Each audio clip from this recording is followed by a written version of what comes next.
Vanessa, good morning. It was just last week we were around the corner bringing you the story of those two officers who were shot.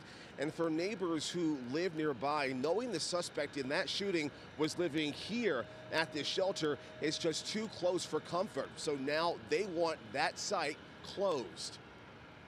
Shut it down! Shut it down!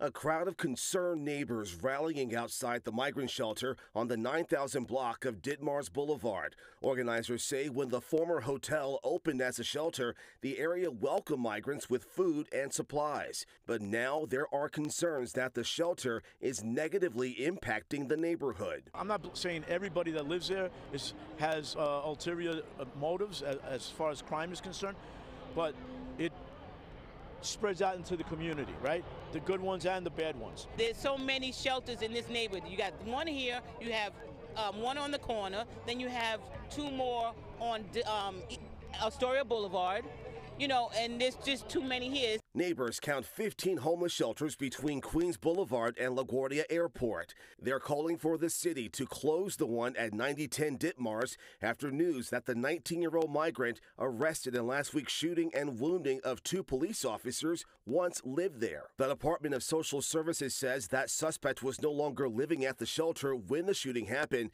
adding it provides robust security at shelter sites and keeps open communication with the community. And what we're not hearing just yet from DSS are about any plans to relocate this shelter. Neighbors say they would rather see it reopen as the hotel it once was and bring revenue back into their community. We're live here in East Elmhurst. Justin Finch, Pix 11 News.